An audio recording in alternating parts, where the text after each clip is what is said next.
Hey guys, this is for Guided Reading Group 2, so if you're not in Guided Reading Group 2, make sure that you go and watch the correct video that goes with your assignments for Guided Reading this week. Guided Reading Group 2, this week you're going to be reading this book. It's called The Three Little Pigs, The Wolf Story. And you may be thinking, well, I've already know the story of the Three Little Pigs. I heard this whenever I was a lot younger. There's a twist on this one. So normally, or the story that you're used to, the point of view is someone from the outside just telling the story. It's not someone actually in the story. This time it's coming from the wolf. So we talked about point of view earlier this week, and this story is a great example of using point of view and understanding why it's important to know who is telling a story, from whose point of view and who's narrating it. So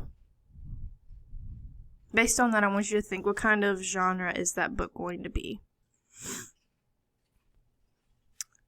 Well, we know that the original Three Little Pigs is fictional, so yes, this one is fictional too. Is it going to be different from what you heard in the past? I kind of already given that to you because I told you, whoops, that's not the right thing. I told you that this is from the wolf's point of view and not from someone from the outside looking in. So there's some words that you need to go over before you go and read the story. The first one is delirious. Delirious means having confused thoughts and speech, and normally that's caused from you being sick. They say it's from a high fever. Another word is desperate, which means having lost hope in extreme needs, or so you're extremely in need. Frostbitten or frostbite. That means you've been injured because you've been exposed to extremely cold temperatures, and your fingers may start to turn black, your nose start to turn black, things like that. Inherited, that means you received something upon the death of someone, so someone died, which means you inherited something. Modern, that means it's up with current time, that has characteristics of the current time. Ordeal is a hard or difficult experience. Quaint means it looks kind of old-fashioned. It doesn't look like new. And then sapped is slowly weakened. So those are some of the words you need to understand to help you comprehend this week's story. We're going to use what we learned this week in reading, in our guided reading this week. So I want you to think while you're reading.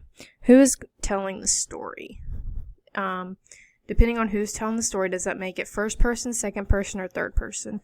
So do they use words like me, we, I, or does it use words like you or your, or does it use words like them, they? That will help you determine if it's first, second, or third. And based on who is telling the story, does the point of view change how that story is being told? So once you decide who is telling the story, you're going to be able to know. Does the story change based on who's telling it?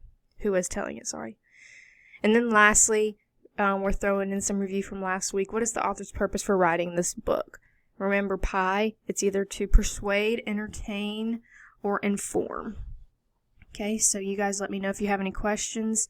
You need to access this through going to Raz Kids, and then just go into your assignments like you normally would. It's not a passage this time, it's a book. And make sure you record yourself for a minute, maybe a page or two, so I can give you feedback on how you're reading, okay?